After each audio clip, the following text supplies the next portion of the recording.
तो हेलो, कैसे हो आप लोग। आज अपन एक इम्पॉर्टेंट प्रॉब्लम स्टेटमेंट पे बात करने वाले हैं। एक ऐसा प्रॉब्लम जो मैक्सिमम लोगों को एक मैक्सिमम लोगों के साथ भी होता है। और एक भाई ने कमेंट भी किया था कि तब कैसे काम करें जब बिल्कुल काम करने का मन नहीं करे, या फिर तब उस काम को कैसे करें जिस काम में आपका बिल्कुल मन ना हो लेकिन वो ज़रूरी हो और आपको पता हो कि शायद आप उस काम को नहीं कर पाओगे।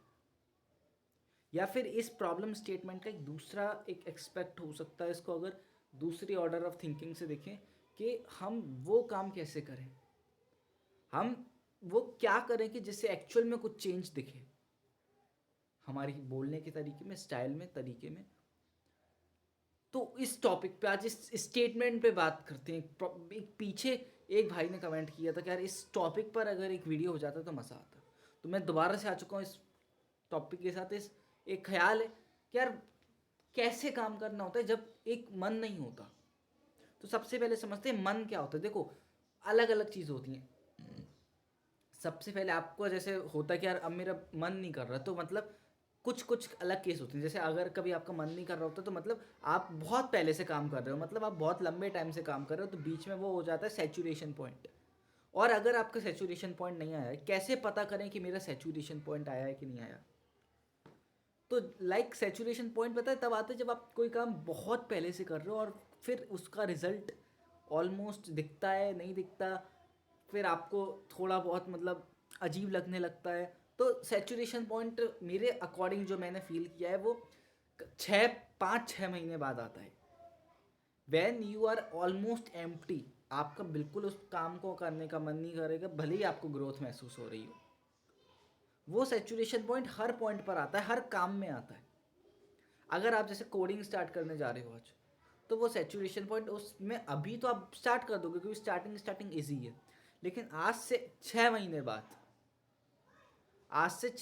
बाद तुमको असर दिखेगा कि you are gained achieve this saturation point, कि जहाँ पर आप पेन तक उठाने के काबिल नहीं हो, कॉपी तक खोल नहीं पा रहे हो। तो उस सैचुरेशन पॉइंट को किस तरीके से कम करें, किस तरीके से किसी तरीके से हम काम करें जिसको हमें पता है कि इस काम में हम फेल हो जाएंगे, कि हमें पता है कि ये जो काम है ये मैं नहीं कर पाऊंगा, लेकिन तब भी अगर आप वो कर सको। क्यों? क्योंकि देखो, दो चांसेस हैं। अगर आप या तो आप वो काम करो या तो आप मत करो। कर लोगे कैसे ना कैसे तो हो जाएगा, नहीं करोगे तो फिर वो एक एक्सक्यूज बन के आपके फॉर्म में, रिग्रेट के फॉर्म में रह जाएगा। आप देखो, प्रैक्टिकली समझते हैं। देखो, आप समझो, आप जैसे ही बचपन से पैदा हुए हो, बचपन से आप बड़े हुए, तो आपकी एक पर्सनैलिटी डेवलपमेंट हुई है। ये इसको बात को समझना। मतलब जैसे दो स्टूडेंट का नाम रखता हूँ, एक तो रामू और श्याम, ठीक है। ये दो दो बालक हैं, चंट बालक हैं दोनों, बचपन से ही चंट थे दोनों, रामू और श्याम। अब रामू एक थोड़े फाइनेंशियल कंडीशन वाली फैमिली में पला बड़ा, जिसमें थोड़ी दिक्कत थी पैसों की। और शामू बिल्कुल ऐसे में नहीं पड़ा बड़ा। उस मतलब उसको सारी अमेनिटीज सब थी, उसके सारे इंटेंसिटिव्स थे। मतलब उस पर बहुत पैसा था, मतलब इतना नहीं था कि उसको सोचना पड़े। तो अब आपको क्या लगता है कि apart from 15 years later, like दोनों जब पैदा हुए थे, एक ही डेट को पैदा हुए थे, एक मतलब सेम ही उम्र के, तो दोनों के माइंडसेट्स में क्या फ़र्क होगा, दोनों की पर्सनैलिटीज़ में क्या फ़र्क होगा। तो यहाँ पे आता है द पर्सनैलिटी शिफ्ट।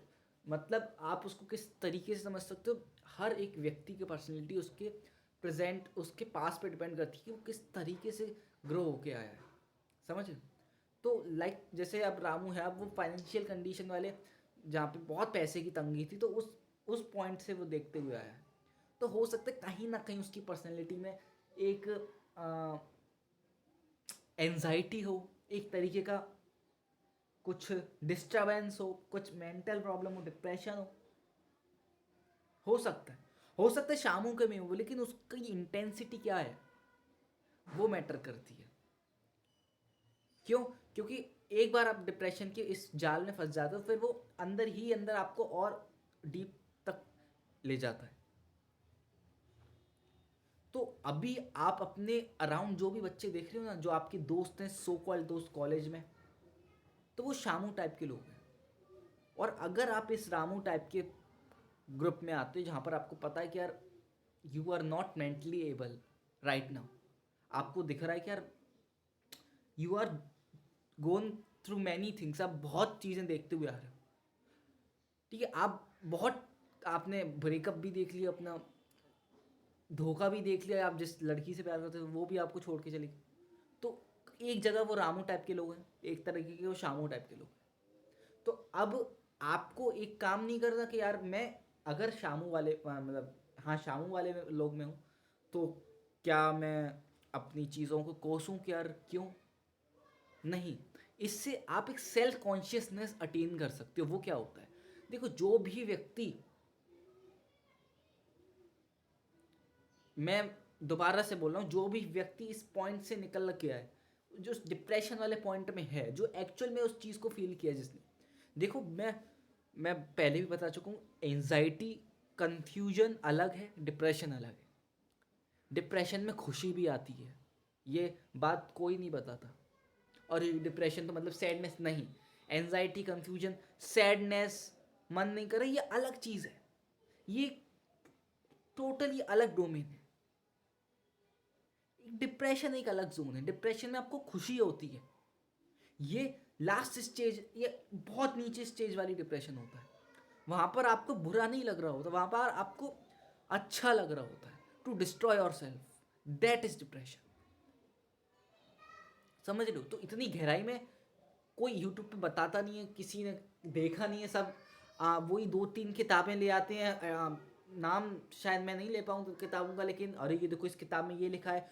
कुछ लोगों के कोट्स को बहुत आमंत्रित करते हैं कि यार इसने ये किया, काम करो काम करो काम करो। तो कुछ कोट्स को मतलब क्रॉस क्वेश्चनिंग हर जगह नहीं है, और इस चीज़ को आप जिस तरीके से देखते रहो, समझ रहे हो।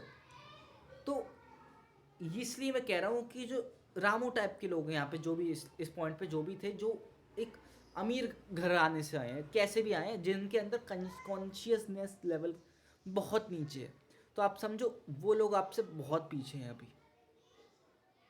समझ रहे हो क्यों? क्योंकि वो मेजॉरिटी है जो, जिसे फ़र्क नहीं पड़ता किसी भी चीज़ से। अगर आपको फ़र्क पड़ रहा है बहुत चीज़ों से,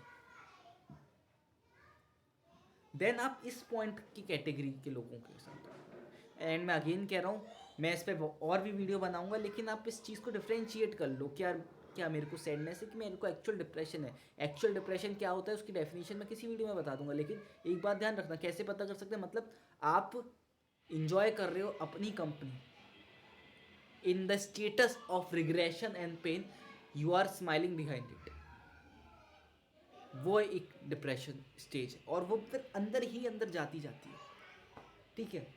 और देख रहे हो, एक सेकेंड,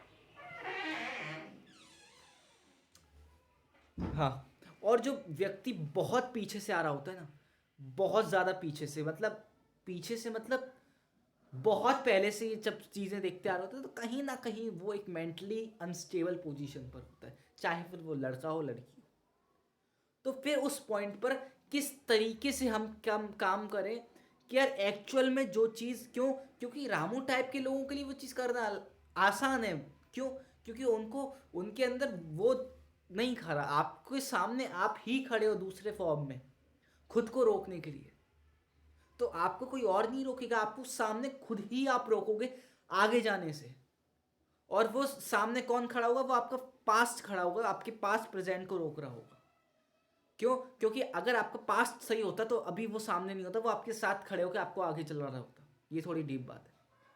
अब भैया करना क्या है, हम भले ही रामू में है शामू में, हम वो क्या करें कि एक्चुअल में वो कुछ जो चेंज होता है, अपार्ट फ्रॉम मेंटल लेवल कैसे भी हो, अपार्ट फ्रॉम डिप्रेशन स्टेट्स कैसी भी हो, मैं एक्चुअल में काम कर पाऊँ। इसका नंबर 1 एक रूल है, उसूल है, वो है strict to your foundation rules. ठीक है। क्या होता है जब भी हम समाज में उतरते हैं, तो due to some majority so called गवार बच्चे जो भी हैं, ये रामू शामू टाइप के, जिनको घंटा कुछ फर्क नहीं पड़ता, उनका घर वाले बहुत अमीर खानदान से होंगे, तो वो, और वो इतनी मेजोरिटी लेवल में होते, तो क्या आपको लगता है कि कहीं ऐसा ही तो नहीं होता? तो आप चीज़ों को वैसे ही ट्रीट करते हो नॉर्मली, बट आपको उस पॉइंट पर सीरियस होने की ज़रूरत थी, फिर आपको कोई सीरियस नहीं लेता। मतलब आपको एक स्ट्रॉन्ग फाउंडेशन का रूल सेट करना पड़ेगा कि हाँ ये मेरे लिए गलत है, मतलब गलत है, चाहे एक 10 या फिर 100 500 लोग सामने आके खड़े हो जाए, मेरे अपने घर वाले सामने आके खड़े हो जाए, अगर वो मेरे सेंटेंस में गलत है then it is wrong. That's एक स्ट्रॉन्ग सिंपल रूल आपको पता होना चाहिए। अगर आपको पता है कि ये टीचर गलत कर रहा है तो भले ही 100 लोग उनका साथ दे रहे, आपके अंदर कुछ ना कुछ करके कहीं ना कहीं से दम आना चाहिए। भैया मेरे अंदर को अब मैं तो बहुत डिप्रेशन, मुझे फ़र्क नहीं पड़ता भाई, क्योंकि इस पॉइंट का कभी किसी पे फ़र्क नहीं पड़ा। आपके अंदर इतना औकात होनी चाहिए, इतनी दम होनी चाहिए कि आप उस चीज़ को सामने से रोक सको, अपने माइंड को उस तरीके से का मत बना सको कि 10 लड़कियां हैं, 10 लड़कियां क्लब में जा रहे हैं पार्टी में, तो फोमो के चक्कर में आप भी नहीं चले गए, आप दमदारी से वहीं खड़े हो। चाहे एक आए आपकी गर्लफ्रेंड भी क्यों ना आए आपसे सामने कि अरे बाबू सोना चलो बातें करेंगे मीठी मीठी, थोड़ा गले वाले मिल लेंगे, बिल्कुल नहीं। आपको अपने एक स्ट्रॉन्ग रूल्स पता होने चाहिए कि मेरे लिए क्या सही है, क्या ये क्लब मेरे लिए गलत है, मेरे लिए स्मोकिंग गलत है तो वो गलत है। चाहे फिर एक लोग आए, 100 लोग आए, 1000 लोग आए, मैं क्लबिंग नहीं करूंगा, मैं सो कॉल्ड पार्टी नहीं करूंगा, ठीक है, सो कॉल्ड मेकआउट्स जो हो रहे हैं आजकल जेंजीज वाले, ये सब नौटंकी नहीं करूंगा। कुछ रूल्स हैं मेरे और उन रूल्स में मैं चलूंगा। तो अपने एक रूल सेट करो आप, क्योंकि पता है जब आपको खुद की चेकलिस्ट नहीं पता होती कि आपको क्या चाहिए, आप किस टाइप के बंदे हो, कहीं आप ऐसे तो नहीं हो, अगर आपको टीचर का मजाक बनाना नहीं अच्छा लगता या फिर आपका किसी का मजाक बनाना कोई अच्छा नहीं लगता, भले ही फिर वो आपका एक दुश्मन भी क्यों ना हो, और इन इफेक्ट ऑफ आपका एक ऐसा फ्रेंड ग्रुप है जो राह चलते किसी का भी मजाक उड़ाते हैं, तो क्या आप तुम्हारी पर्सनैलिटी उन सो कॉल्ड गंवारों की जैसी नहीं हो जाएगी? तो क्या करना है भैया, लेकिन वो तो मेरे दोस्त हैं, नहीं, ये ही गलती है। आपके अंदर इतनी औकात होनी चाहिए कि कुछ ना कुछ करके आप उस चीज को डिफ्लेक्ट कर सको, भले ही आप उनके साथ रहो, धीरे धीरे करके उनका कंपनी छोड़ो, लेकिन आपको पता होना चाहिए कि हाँ इस व्यक्ति के साथ तो मैं नहीं रहूंगा। इतनी आपके अंदर दमदारी होनी चाहिए। अब आगे बात करते हैं। एक बार आपको पता चल गया कि यार मैं किस टाइप का बंदा हूं, क्या चीज है जो मैं सह सकता हूं और क्या चीज है जो मैं हरगिज नहीं सह सकता। अगर आप देख रहे हो कि मेरा पार्टनर, आपकी कोई गर्लफ्रेंड है, वो मेकआउट कर रही है, आपकी सो कॉल पार्टी कर रही है और आपको नहीं पसंद, तो ये मैटर नहीं करता कि अरे चलो कोई नहीं, compromise, no compromise, it's just matter about priorities.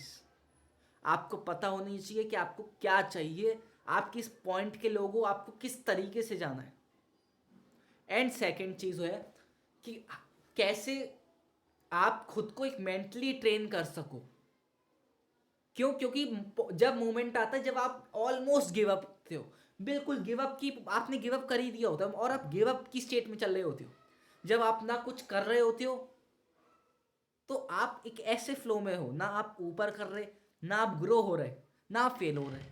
तो ये जब पॉइंट आता है ना, जब आप ग्रो भी नहीं होते हो और फेल भी नहीं होते हो, ठीक है, जब आप ग्रो भी नहीं हो रहे हो, जब आप फेल भी नहीं हो रहे हो, तब आप एक स्टेटस पॉइंट पे चल रहे हो। वो कौन सा पॉइंट है? वो पॉइंट है गिव अप पॉइंट, मतलब आपने एक्चुअली में गिव अप कर दिया है, आप ट्राई ही नहीं मार रहे हो उतना, आप उतना उतना उतनी औकात ही नहीं दिखा रहे, आपकी जो स्ट्रेट लाइन है आपकी काम की वो ऐसे ऐसे चल रही है।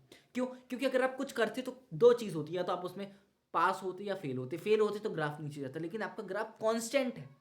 अगर आपको लग रहा है कि मैं 2 साल पहले भी ऐसा था जैसा मैं अभी हूं, देन शायद आप काम नहीं कर रहे थे। That's the reality. और इस चीज को किस तरीके से रोकना है? अगर आप किसी तरीके से खुद को मेंटली ट्रेन कर लो काम करने के लिए और एक कंसिस्टेंसी का पाथ बना लो। क्यों? क्योंकि 3 चीजें हैं, देखो, लोग हंसेंगे और बहुत हंसेंगे, लोग आपकी मजाक उड़ाएंगे, आपको रोकेंगे, सामने से रोकेंगे, सामने से मजाक उड़ाएंगे, पीठ पीछे मजाक अलग बात है। जब सामने से तुम्हारे आके कोई कहता है ना कि भाई तेरा यूट्यूब चैनल है, क्या घटिया चैनल है, क्या घटिया बोलता है, तो उतना दम होना चाहिए कि उस चीज को कन्फ्रंट कर सको और ठीक है भाई हमारा घटिया है, हम घटिया, आप जाइए। और फिर उस चीज़ को दिमाग में हावी ना होकर के एक कान से आपने सुना, दूसरे कान से उस चीज़ को इज्जत पूर्ण से निकाल दिया। 10 लोग आपकी क्लास में, 50 लोग हैं, 50-70 लोग की क्लास है, और अगर 70 लोगों को नहीं समझ आया, कोई बोल नहीं रहा, किसी को कोई डाउट है, गूंगे बने बैठे हैं, एक बात याद रखना, पैसा तुम दे रहे हो, तुम्हारे घर वाले दे रहे हैं, उनका कोई बाप नहीं दे रहा, तुम्हारे दोस्तों का कोई घर वाले नहीं देना कि अरे मेरे दोस्त का, तू तो मेरा दोस्त है, मेरे बेटे का दोस्त है, चल मैं भी तेरी फीस दे देता हूँ। तुम्हारी फीस तुमने खुद दी है ना, तुम अपने हिस्से की मेहनत खुद कर रहे हो ना, तो उतनी औकात रखो उस चीज को कन्फ्रंट करने के लिए, हाँ कि मेरे को तो नहीं आई समझ में, दोबारा समझाओ। ये होता है। अगर 70 बच्चों की क्लास है, बच्चे काम नहीं कर रहे, बच्चे नालायक, तो तुम भी कह रहे हो अरे यार छोड़ो यार, मैं क्यों करूं यार, ये फिर मजाक उड़ाएंगे, नहीं। दम होनी चाहिए यार, उतनी औकात होनी चाहिए, तुम सामने से बोल सको कि नहीं मेरे को डाउट है, मैं खड़ा हूंगा, मैं क्वेश्चन पूछूंगा। भले पीछे से मेरे दोस्त हंसे, साइड से, बगल से लड़कियां हंसे, पीठ पीछे जब ब्रेक हो, अरे तू तो बड़ा डाउट पूछता है, बड़ा उचकता रहता, कोई दिक्कत नहीं। अपने आप को एक तरीके से मोटी चमड़ी जब आप कर सको ना, कि यार कोई आवाज सुनाई ही नहीं दे रही तुम्हें किसी भी तरीके की, कोई तुम्हारा मजाक बनाए, कितना बनाए, तुम इनकरेज कर रहे हो लोगों को कि यार और मेरे पे हंसो, ताकि मैं और मेंटली स्टेबल हो सकूं।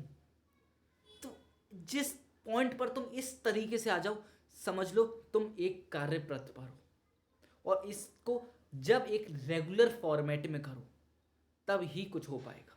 ये मेरी कुछ लर्निंग से, कुछ इंपॉर्टेंट लर्निंग से, आई होप आपने कुछ सीखा हो, कुछ प्रोडक्टिव सीखा हो। यहाँ हम मजाक करने बैठे नहीं हैं, ये कोई तुम्हारी शायरी महफिल का नहीं है, औकात की बात होती है। औकात हो तो देखना, वरना जाओ बाबू सोना से बात करो।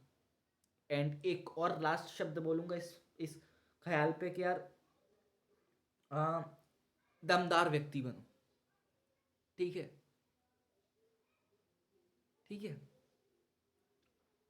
फाइटर, फाइटर जिस तरीके से बनती है ना, फाइटर बन के एक बार देखो।